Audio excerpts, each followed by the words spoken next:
കെ.എസ്.യുവിനെ പുകഴ്ത്തി AICC general secretary K C. Venugopal. KSU youth Congress കാലത്ത് തന്റെ സഹപ്രവർത്തകരായിരുന്ന പ്രഫുല ചന്ദ്രനെയും മാരായമുട്ടം സുരേഷിനെയും അനുസ്മരിച്ചുകൊണ്ടുള്ള കുറിപ്പിലാണ് കെ.സി.യുടെ പ്രശംസ. മുഖ്യമന്ത്രി വി.ഡി. സതീശനും കെ.എസ്.യു സംസ്ഥാന പ്രസിഡന്റ് അലോഷ്യസ് സേവ്യറും തമ്മിലുള്ള ഭിന്നത ചർച്ചയായതിന് പിന്നാലെയാണ് കെ.സി. വേണുഗോപാൽ കെ.എസ്.യുവിന്റെ പോരാട്ടത്തെ ഓർമ്മിപ്പിച്ചുകൊണ്ട് രംഗത്ത് വന്നത്. ഈ പോസ്റ്റ് പല തരത്തിലുള്ള വ്യാഖ്യാനങ്ങൾക്ക് ഇട നൽകിയിട്ടുണ്ട്. പോസ്റ്റ് ഇങ്ങനെയായിരുന്നു: ഏറെ സങ്കടമുള്ള ഒരു ദിവസമായിരുന്നു ഇന്ന്. കെ.എസ്.യു യൂത്ത് കോൺഗ്രസ് കാലഘട്ടങ്ങളിൽ ഒപ്പം പ്രവർത്തിച്ച രണ്ട് സഹപ്രവർത്തകരുടെ വേർപാട് മനസ്സിലുണ്ടാക്കിയ മുറിവ് ചെറുതല്ല. അതിൽ ഒരാൾ പ്രിയപ്പെട്ട പ്രഫുല ചന്ദ്രനാണ്. 3.5 പതിറ്റാണ്ട് കാലം മുൻപുള്ള ചോരമണം നിറഞ്ഞ ഓർമ്മകളാണ് ആ മരണവിവരം കേട്ടതോടെ തിരയടിച്ചെത്തിയത്. 1989 നടന്ന പാഠപുസ്തക സമരം കെ.എസ്.യു എന്ന വിദ്യാർത്ഥി സംഘടനയുടെ വളർച്ചയുടെ ചരിത്രത്തിലെ സമാനതകളില്ലാത്ത ഏടായിരുന്നു. അന്ന് സെക്രട്ടേറിയറ്റ് മാർച്ചിനിടെ അറസ്റ്റ് ചെയ്ത ഞാനടക്കമുള്ള പ്രവർത്തകരെ നന്ദാവനം എ.ആർ. ക്യാമ്പിലെ അതിക്രൂര മർദ്ദനത്തിന് പോലീസ് വിധേയമാക്കുമ്പോൾ ഒപ്പം പ്രഫുല ചന്ദ്രനും ഉണ്ടായിരുന്നു.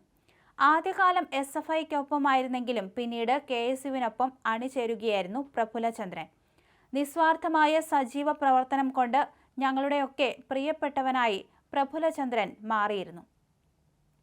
കെ.എസ്.യുവിന് ശേഷം യൂത്ത് കോൺഗ്രസിൽ പ്രവർത്തിക്കാതെ സേവാദളിൽ ചേർന്ന പ്രഫുല ചന്ദ്രൻ പടിപടിയായി ഉയർന്ന് സംസ്ഥാന ഓർഗനൈസർ പദവിയിൽ വരെ എത്തി. അതിനുശേഷം അതിയന്നൂർ ബ്ലോക്ക് പഞ്ചായത്തിലേക്ക് തെരഞ്ഞെടുക്കപ്പെട്ട് വൈസ് പ്രസിഡന്റ് സ്ഥാനം വരെ എത്തി. അവസാന കാലം വരെയും തിരുവനന്തപുരം പെരിങ്ങമല പ്രദേശത്തെ പാർട്ടിയുടെ പ്രധാന മുഖങ്ങളിൽ ഒന്നായി അദ്ദേഹം തുടർന്നു.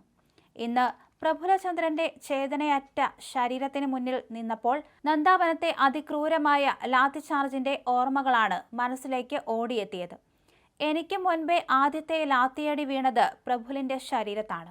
അതിക്രൂരമായ മർദ്ദനമേറ്റ് ഞങ്ങളെല്ലാം ചോരയിൽ കുളിച്ച് നിൽക്കുമ്പോഴും സ്വന്തം വേദന വകവയ്ക്കാതെ മറ്റുള്ളവരെ ആശുപത്രിയിൽ എത്തിക്കാൻ പോലീസിനോട് അലമുറയിടുന്ന പ്രഫുലിനെ മറക്കാൻ അക്കാലത്തെ ഞങ്ങളുടെ കെ.എസ്.യു തലമുറയ്ക്ക് കഴിയില്ല.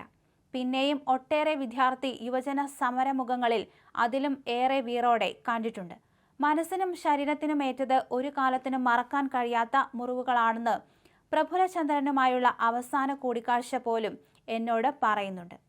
കെ.എസ്.യുവാണ് എന്നെയും പ്രഫുല ചന്ദ്രനെയും ഒന്നിപ്പിച്ചത്, ഞങ്ങളെയെല്ലാം ഒന്നിച്ചു ചേർത്തത്. ഇന്ന് ഇക്കാണുന്ന ഇന്ത്യൻ നാഷണൽ കോൺഗ്രസ് എന്ന പ്രസ്ഥാനത്തെ വാർത്തെടുക്കുന്നതിൽ നിർണായക പങ്ക് വഹിച്ചതും കെ.എസ്.യുവിന്റെ പോരാട്ട വീര്യം തന്നെ. പ്രഫുല ചന്ദ്രന്റെ ഓർമ്മകൾക്ക് മുന്നിൽ ഒരു പഴയ കെ.എസ്.യു സഹപ്രവർത്തകന്റെ വികാരവായ്പോടെ ഹൃദയാഞ്ജലികൾ അർപ്പിക്കുന്നു.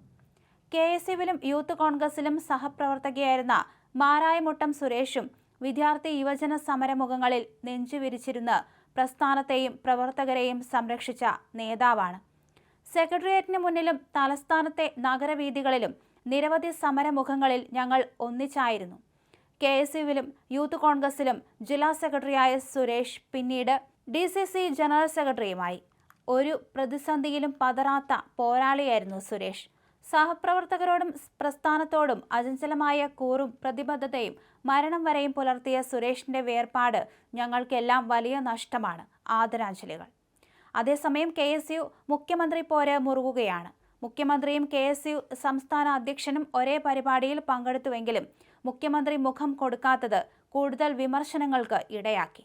കെ.എസ്.യു സംസ്ഥാന അധ്യക്ഷൻ അലോഷ്യസ് സേവ്യർ മുഖ്യമന്ത്രി വി.ഡി. സതീശന്റെ അടുത്തുപോയി കാണാൻ ശ്രമിച്ചെങ്കിലും മുഖം നൽകാതെ കടന്നു പോവുകയായിരുന്നു.